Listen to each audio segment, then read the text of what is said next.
नमस्कार, आपका स्वागत है। इस वक्त मैं मौजूद हूँ, वो जगह है इटावा। इटावा राजनीति की राजधानी कहा जाता था किसी ज़माने में इटावा को। और उसी इटावा में जो पदाधिकारी हमारे साथ बात करने के लिए मौजूद हैं, नाम है मुलायम सिंह यूथ ब्रिगेड। जब मुलायम सिंह यादव के नाम से किसी यूथ को बनाया गया होगा, तो आप समझ सकते हैं कि यूथ अपने आप में कितना मजबूत संगठन माना जाता रहा है। उसी यूथ के नवनिर्वाचित जिलाध्यक्ष नरेंद्र पाल हमारे साथ बात करने के लिए इस समय मौजूद हैं। इनसे जानने का प्रयास करूंगा, हाल ही में इनको नई जिम्मेदारी मिली है, इसका कैसे निर्वहन करेंगे और लोकसभा के चुनाव में क्या रणनीति रहेगी। सबसे पहले तो आपका स्वागत है नरेंद्र जी हमारे चैनल पर। बहुत बहुत धन्यवाद, बहुत बहुत आभार जो आपने हमें अपने चैनल पर बोलने का मौका दिया। आपको बहुत बहुत धन्यवाद। आपसे जानना ये है क्योंकि चूंकि आपको नई जिम्मेदारी मिली है, समय बहुत कम है। अब प्रत्याशी की घोषणा भारतीय जनता पार्टी इटावा में कर चुकी है। उन्होंने दोबारा से रामशंकर कठरिया को मौका दिया है। ऐसे में आप क्या देखते हैं कि क्या तैयारियां हैं, किस तरीके से पार्टी को मजबूत करेंगे? बात आपकी सही है, समय तो जरूर हमें कम मिला है, लेकिन हमारी पार्टी की हमारे जो जिला का संगठन था मेन पार्टी में, उन लोगों की पहले से ही बहुत अच्छी तैयारी है। और हमें भी अल्प समय में मैं कोशिश करूंगा अच्छे से अच्छा बनने की, अच्छा रिजल्ट देंगे। और राष्ट्रीय नेतृत्व, प्रदेश नेतृत्व एवं जिला नेतृत्व का मैं आभार व्यक्त करूंगा कि उन्होंने मुझ पर भरोसा जताया है। मुझे मुलायम सिंह यूथ ब्रिगेड के रूप में पहला समाज का पहला जिलाध्यक्ष रूप में दिया है, और मैं इस जिम्मेदारी पर खरा उतरने का काम करूंगा। कहीं ना कहीं यूथ ब्रिगेड हमेशा मुस्लिम कम्युनिटी के पास रहा, पहली बार आपको जिलाध्यक्ष बनाया है, इस पर क्या कहेंगे? इसलिए मैं बोल रहा हूँ, मेरे समाज को पहली बार ऐसा जिम्मेदारी मिली है। मैं आभार व्यक्त करना चाहूँगा अपने बड़े नेताओं का, सभी का। और इस जिम्मेदारी को अपना आइडल मानते हुए एक अच्छा मुकाम हासिल करने की कोशिश करूंगा। और बस आप लोगों का, सभी लोगों का साथ चाहिए, और मैं एक अच्छा सिपाही, समाजवादी सिपाही बनने की कोशिश करूंगा। भारतीय जनता पार्टी ने 400 पार का नारा दिया है पूरे देश में। वहीं उत्तर प्रदेश में 80 हराव की बात भारतीय जनता पार्टी कर रही है। कहीं ना कहीं भाजपा का कहना यह भी है कि इस बार मैनपुरी जो किला है, गढ़ है समाजवादी पार्टी का, वो गढ़ भी ढह जाएगा। आप क्या मानते हैं, किस तरीके से भाजपा का मुकाबला करेंगे? ये भारतीय जनता पार्टी बहुत गलत सोच रखा है। ऐसा कभी संभव नहीं हो सकता कि मैनपुरी का किला ढल जाए। और जो 400 पार के जिन्होंने सपने देखे हैं, हाँ 400 पार नहीं, लेकिन 40 पार तो हो सकते हैं पूरे भारत में। और माननीय राष्ट्रीय अध्यक्ष अखिलेश यादव जी के नेतृत्व में हम सभी समाजवादी लोग भारतीय जनता पार्टी की 80 सीटों पर इनको हराकर भेजने का काम करेंगे। जैसा कि माननीय अखिलेश यादव जी ने अभी हाल में ही हमारी 1 तारीख को मीटिंग बुलाई, हम लोगों को 4 से 5 घंटे का अपना अमूल्य समय दिया, और बारीकियों से हमें पार्टी के बारे में जानकारियां दी। और कहीं ना कहीं हम लोग भी उन्होंने जो हम लोगों पे विश्वास जताया है, उस पर मजबूती से काम करने का काम करेंगे, और भारतीय जनता पार्टी को 80 की 80 सीटों पर हरा कर भेजने का काम हम सब समाज। कहीं ना कहीं 80 हराओ का नारा आप भी देते हैं, भाजपा भी देती है, तो कहीं ना कहीं आप नहीं मानते ये नारा पूरी तरीके से झूठ है? क्योंकि 80 तो शायद आप भी नहीं हरा पाएंगे और भाजपा भी नहीं हरा पाएगी। नहीं, ऐसा कुछ नहीं है। और चूंकि हमारी जो तैयारियां हैं, जो हमारे जो माइंड मेकअप कर रखा है हमने, जो हमारे नेता ने जो रूट मैप बनाया है, उससे हमें लग रहा है कि हम लोग इस बार बहुत मजबूती से, ये 14 में आए थे, जैसे हमारे राष्ट्रीय अध्यक्ष जी ने कहा है 14 में आए, 24 में चले जाएंगे। बहुत हो गया। आप हिटलर का इतिहास पढ़ लीजिएगा, पता चल जाएगा। 10 साल से ज्यादा उसका भी शासन नहीं रहा। और इनके तो खुद प्रत्याशी सीट छोड़ने लगे, बोले मैं चुनाव नहीं लड़ूंगा, बोले मैं चुनाव नहीं लड़ूंगा। इतना विरोध है इनके प्रत्याशियों का। जो जब गांव में आप बात विरोध की कर रहे हैं, तो कहने एक सवाल ये भी खड़ा होता है कि आपके समाज की पूजा पाल ले लीजिए। मैं इसलिए बात कर रहा हूँ क्योंकि आप पाल समाज से आते हैं। पूजा पाल ने, राजू पाल की पत्नी, उनकी हत्या हुई, उसके बाद समाजवादी पार्टी ज्वाइन की। आज पूजा पाल ने कहा कि योगी जी की सरकार में मुझे न्याय मिल गया। एक भाई ने एक बहन को न्याय दिला दिया और वो समाजवादी पार्टी से अलग हो गई। अगर उनको ऐसा लग रहा है न्याय मिल गया, सच बात तो ये है कि वो कभी जब से राजू पाल जी की हत्या हुई, इतने बुरे समय में उनको फिर विधायक बन गई, बीच में उनका गैपिंग हो गई। राष्ट्रीय अध्यक्ष जी ने हमेशा समाजवादी पार्टी की सिंपैथी पूजा पाल जी के साथ रही, चाहे श्रद्धेय नेताजी की हो या माननीय अखिलेश यादव जी की। अब वो उनकी क्या मजबूरियां रही, क्या उनको फ्लैट का सपना दिखाया गया, क्या ऑफर दिया गया हो, ये वो ही जानती हैं। लेकिन कहीं ना कहीं हमारे समाज में भी ये लोग नाराजगी व्यक्त कर रहे हैं कि जो उन्होंने निर्णय लिया है वो बहुत गलत है, उनको ऐसा नहीं करना चाहिए था। कहीं ना कहीं एक और नया है ट्विस्ट, कहानी में ट्विस्ट जब आता है तो उसकी भी बात कर लेते। अंतरात्मा, ये क्या अंतरात्मा है? और ये अंतरात्मा राज्यसभा चुनाव में ही क्यों जागी, और ऐसी जागी कि सफाई छोड़ चले गए? कुछ लोग ऐसे होते हैं, मौकापरस्त होते हैं, और वो केवल मलाई खाने के लालच में ही आते हैं। और हमारा नेता इतना भोला है, माननीय अखिलेश यादव जी हर किसी पे विश्वास कर लेते हैं इतनी जल्दी से। लेकिन चलो, ये भी उनको समझ में आ गया, जो बुरे वक्त में साथ है वही सच्चा मित्र होता है। ये भी मानी जी को ये भी हो गया कि कौन हमारा है कौन पराया है। अपना पराया पहचानने के लिए आपको इतना लंबा समय लग गया। 2012 में आपकी सरकार 30-17 तक रही, उसके बीच आप 14 चुनाव हारे, 19 का इलेक्शन आप हारे, 22 में आपकी हार हुई। कब तक आप पहचान पाएंगे कौन हमारा अपना है कौन पराया है? क्या यही चलता रहेगा फिर? ऐसा है, आपने देखा होगा हर साल बसंत आता है, बसंत के बाद पतझड़ होता है, और पतझड़ के बाद ही बौर आता है। तो लाख करे कोशिश पतझड़ पर उपवन नहीं मरा करते, और कुछ सपनों के मर जाने से जीवन नहीं मरा करते। कुछ फर्क नहीं पड़ता है, राजनीति में उतार चढ़ाव आते रहते हैं। वही भारतीय जनता पार्टी है जिनका पूरे भारत में कहीं खाता नहीं खुलता था, वो बुरा दौर था। हम लोग भी एक लंबा रास्ता सब तय करेंगे, उस रास्ते पे मजबूती से चल रहे हैं, और भविष्य में हमारे रिजल्ट भी सार्थक होंगे, ये भी हमें पूर्ण विश्वास है। बात एक और कर लेता हूँ आपसे, क्योंकि आप युवा हैं और पीडीए के बारे में आप शायद बेहतर बता पाएंगे। पीडीए, जब अखिलेश जी ने ये फार्मूला पीडीए बनाया तो कहीं ना कहीं जो विधायक आपसे नाराज होकर गए वो ये कह रहे हैं कि इस पीडीए में कहीं ना कहीं उनकी बात नहीं की गई, स्वर्ण समाज की बात नहीं की गई, और समाज उनकी बात नहीं की गई। वो कह रहे हैं कि पीडीए की बात, पूजा पाल ने तो ये भी कहा कि अगर पीडीए आपने बनाया है तो उसमें फिर आप राज्यसभा के जो आपके प्रत्याशी थे उसमें पीडीए आपका क्यों नहीं दिखा? ऐसा है, राजनीति में कब क्या मजबूरियां होती हैं। माननीय अखिलेश यादव जी हमसे 100 वर्ष उच्च सोच रखते हैं। हर जगह एक अलग अलग समीकरण बनाया जाता है। वो उन्होंने क्या सोचा था कि समीकरण से, और पार्टी हर व्यक्ति के निर्णय से नहीं चलती है, पार्टी में जो वरिष्ठ नेता होते हैं उनके निर्णय से, उनकी सोच से ही हम लोग चलते हैं।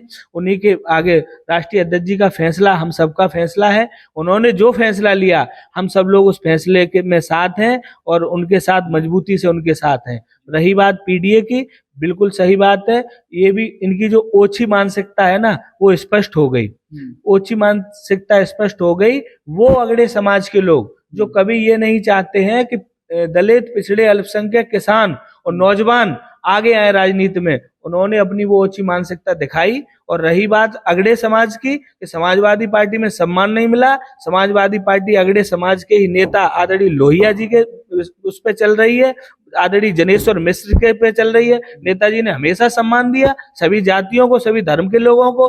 हमारे यहाँ से उमेश दीक्षित को मंत्री बनाया समाजवादी पार्टी की सरकार में, दुबे, आदरणीय दुबे जी, सत्यनारायण दुबे को मंत्री बनाया। कौन कहता है किसी जाति विशेष से? ये है कि अब कुछ लोग लाभ लेने के लिए आते हैं और चले गए। समाजवादी हमेशा सभी जातियों को, सभी धर्म के लोगों को, हर गरीब, मजदूर, शोषित, वंचितों की बात कहती आई है और कहती रहेगी। श्रद्धेय नेताजी हमें वो रास्ता दिखा के गए हैं जिसपे हम लोग चलेंगे। कुछ गड्ढे आ गए हैं, कुछ दिक्कतें हुई, लेकिन आगे जरूर हम लोग कामयाब होंगे, ये हमें विश्वास है। आखिरी सवाल मेरा आपसे है, क्योंकि अब प्रदेश और देश भर की बातें हो गई हैं, मैं कहीं आपको लौट के वापस इटावा की राजनीति में लाता हूँ। भारतीय जनता पार्टी ने अपना प्रत्याशी घोषित कर दिया, समाजवादी पार्टी ने अभी यहाँ प्रत्याशी अपना घोषित नहीं किया है। क्या मानते हैं कि इटावा में 2014 के बाद आपका सुपड़ा साफ हो जाना, क्या लगता है कि इस बार आप अपना किला वापस कर पाएंगे? देखिए, कुछ कमियां थी। पहले हम 3 विधानसभा सीटों में से 2 विधानसभा सीटें हार गए थे। इस बार हमने 2 विधानसभा सीटें जीत ली और एक हमें जबरदस्ती हरा दी गई। इस बार लोकसभा सीटें जो आपने बात किया, 14 में हारे, 19 में हारे, इस बार मजबूती से कह रहे हैं। वर्तमान में जो सांसद हैं उनका पूर्ण बहुत विरोध है अंदर खाने से। हमारा जो भी प्रत्याशी आएगा, माननीय अखिलेश यादव जी ने वो प्रत्याशी तय किया है, बहुत जल्द आपके सामने वो प्रत्याशी होगा। इतना मजबूत, शानदार, शिक्षित प्रत्याशी आपको देने जा रहे हैं जिसके कोई जवाब नहीं। आप कह रहे हैं विरोध है, भाजपा तो कह रही है कि कहीं ना कहीं रामशंकर कठेरिया के विकास कार्य वो भारतीय जनता पार्टी गिनाती हुई नहीं थकती है। कहती है ओवरब्रिज का निर्माण कराया, बहुत सारी ट्रेनों को रुकवाया और तमाम विकास कार्य भारतीय जनता पार्टी गिनाती है। क्या आपको ये लगता है ये विकास कार्य रामशंकर कठेरिया ने कराए? अरे क्या बात कर रहे हो, इटावा में विकास कार्य रामशंकर कठेरिया अभी पिछले 5 साल एक कार्यकाल में MP हो गए। ये पूर्ण नेताजी का पूरा जीवन हो गया इटावा को विकास कराने में। एक पुल का और एक उससे करने लोग यहाँ जो भी चाहे मोती झील अस्पताल हो, सड़कें हो, बिजली हो, लाइन सफारी हो, उन्हें लोग देखेंगे कि ये एक ओवरब्रिज को और उसको देखेंगे लोग। ये बताइए सैफई का कितना शानदार हॉस्पिटल जहां से 10 से 15 जनपदों के लोग इलाज पा रहे हैं। इस सुविधा को लोग देखेंगे कि इनका एक पुल को देखेंगे। और ये कोई नया काम नहीं है। उस समय जब हमारी सरकार हुआ करती थी तो लाइन पार आबादी कम थी, फिर भी फरकाबाद फाटक पर जो फाटक था उसको बंद करा के हमारी सरकार में ही ब्रिज बन गया था। हाँ, रामनगर फाटक की समस्या थी, चूंकि हम लोग पिछले 10 साल से सरकार में नहीं है और इस सरकार में उन्होंने एक काम कर दिया। ये बहुत बड़ी कोई वाहवाही लूटने वाली बात नहीं है। अब वो कुछ भी कहें, ये तो ऊंट के मुंह में जीरे वाली बात हो गई। क्योंकि आप युवा है। और आखिरी सवाल, बस खत्म करता हूँ इंटरव्यू को, क्योंकि आखिरी सवाल मेरा आपसे यही है, क्योंकि आप युवा है और युवा इस बार क्या सोच रहा है? क्योंकि जिस तरीके से पेपर लीक हुआ, भर्ती कैंसिल हुई, उसके बाद आपके राष्ट्रीय अध्यक्ष अखिलेश यादव लगातार हमलावर सरकार पर दिखाई दे रहे हैं, तो आप क्या सोचते हैं? क्योंकि युवाओं के लिए आप क्या मैसेज देना चाहेंगे लास्ट? युवाओं का इस सरकार में इतना बुरा हाल है, कभी रहा ही नहीं, ये समझ लीजिएगा आप। हर घर युवा बेरोजगार बैठा है और उस युवा ने मन बना लिया है, खुद भी इनके विपरीत वोट देगा और अपने परिवार के लोगों से भी बोलेगा। क्योंकि 60 लाख पुलिस के अभ्यर्थियों ने अपना पैसा खर्च किया, परेशान हुए, पेपर लीक हुआ और तो और RO का पेपर लीक हुआ। फिर अंतोगत्वा जब नौजवान साथियों ने इसका विरोध किया, सरकार को मजबूरन रिटर्न होके वापस इसको पेपर को निरस्त करना पड़ा। और तो और हाई स्कूल और इंटर के भी एग्जाम पेपर लीक हो रहे हैं। इतना बुरा दौर कभी नहीं रहा, कभी नहीं रहा। और आप लोगों से भी निवेदन है, कम से कम सच बात तो अब दिखा लिया करो, क्योंकि चौथा स्तंभ है मीडिया भारत का और उस संविधान को मजबूत बनाए रखें। आप लोगों से निवेदन है, सच्ची सही खबरें दिखाते रहें, क्योंकि शिक्षक भी परेशान है, नौजवान परेशान है, किसान परेशान है। एक तरफ आप चौधरी साहब को भारत रत्न। अच्छा, आपसे ये जो आपने कहा मीडिया की बात, चलिए मैं मान लेता हूँ कि चलिए मीडिया अपना काम नहीं कर रही है, कहीं ना कहीं आप मानते हैं समाजवादी पार्टी संघर्षों के लिए जानी जाती थी, धरना प्रदर्शन आंदोलन के लिए जानी जाती थी। कितना अरसा हो गया कि आपके पार्टी के लोग सड़क पर लाल टोपी लिए विरोध करते हुए दिखाई नहीं दिए? कि आप लोग नहीं डर रहे हैं? नहीं, ऐसा बात, समाजवादी लोग कभी डरते नहीं है और न ऐसी कभी सोच सकते हैं। कितना भी हो जाए, जब हम लोग चूंकि कुछ समय से गैपिंग हो गई धरने की, बहुत ये है, लेकिन अब आचार संहिता लगी। आप नहीं मानते हैं कि जब पुलिस का पेपर लीक हुआ, सरकार तरीके से पेपर को निरस्त कर दिया, आपकी पार्टी कहाँ थी? आपके नेता कहाँ थे? आप कहाँ थे? हमारे नेता ने तो दबाव बनाया, मजबूरन हमारे नेता के दबाव की वजह से ही इनको पेपर निरस्त करना पड़ा। केवल ट्वीट करने से ही दबाव हो जाता है? नहीं, ट्वीट क्यों करने से? हमारे नेता गए वहां, लोग जो राष्ट्रीय अध्यक्ष जी ने भेजा, इलाहाबाद भेजा RO वाले बच्चों से। हमारे नेता मिलने गए जो इको गार्डन में जो बच्चे एकत्रित। मैं आपको मुलायम सिंह यादव जी का दौर बता देता हूँ। मुलायम सिंह यादव युवाओं के लिए सड़क पर धरने पर बैठ जाया करते थे और जब तक नहीं उठते थे जब तक उनको न्याय नहीं मिल जाता था। आज आपके पार्टी के लोग सड़क पर बैठना नहीं चाहते। हम आपको कहाँ दिखाएंगे? जब आप धरने पर होंगे, सड़क पर होंगे, तभी तो दिखाएंगे। देखिए, ऐसा है, धरने पर होंगे। अभी जो शिक्षकों ने पेंशन वाला मुद्दा लेके दिल्ली में जो किया था, तब वो सड़कों पर नहीं थे, तब आप लोगों ने क्यों नहीं दिखाया? तब दिखाना चाहिए था। आप बिल्कुल मीडिया पे चल रहा है, कहीं नहीं चल रहा है, कहीं कोई सोशल मीडिया पे नहीं, किसी प्रिंट मीडिया ने सिंगल नहीं दिखाया। तब शिक्षकों ने और कर्मचारियों ने उसका विरोध किया, पेपर का अखबार लेना बंद कर दिया। इतनी बुरी स्थिति है। आप बताइए, किसानों को कौन कितना दिखाया जा रहा है? नहीं, हो सकता है कुछ चुनिंदा लोग ना दिखाते हो, लेकिन अब सारे लोग एक जैसे तो नहीं हो सकते। नहीं, वो चीज ठीक है, मैं इसलिए आपका आभार व्यक्त कर रहा हूँ और मैं चाह रहा हूँ कि आप हो भी नहीं उनकी तरह, क्योंकि आप पे जनता बहुत विश्वास करती है और हम लोग भी आशा करते हैं कि जब सभी लोग एक जैसे हो जाएंगे तो क्या होगा, देश कभी तरक्की नहीं कर सकता। जो सच है वो सच रखना चाहिए। क्योंकि अटल बिहारी वाजपेयी जी की सरकार में रही हो, चाहे नेहरू जी की सरकार रही हो, या पिछली और भी सरकारें रही हो, इतना बुरा दौर कभी नहीं किसी ने नहीं देखा जो इस समय चल रहा है वर्तमान में।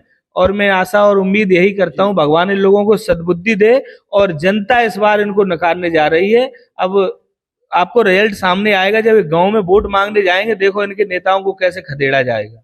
खदेड़ा होगा नहीं होगा ये तो वक्त तय करेगा। नरेंद्र पाल थे, बात करने के लिए तेज तरार वक्ता है, अच्छा बोलते भी हैं, लेकिन कहीं ना कहीं घूम फिर के मीडिया पर आ जाते हैं, क्योंकि मीडिया पर सवाल उठाना ये समाजवादी पार्टी की पुरानी लॉबी रही है। अखिलेश यादव लगातार मीडिया के चश्मे की बात कर लेते हैं, उनके ब्रांड की बात कर लेते हैं, लेकिन अपने पार्टी के संघर्ष की बात नहीं करते। तमाम महत्वपूर्ण खबरें देखने के लिए हमारे साथ जुड़े रहिए। इटावा से कैमरामैन पंकज के साथ असित कुमार।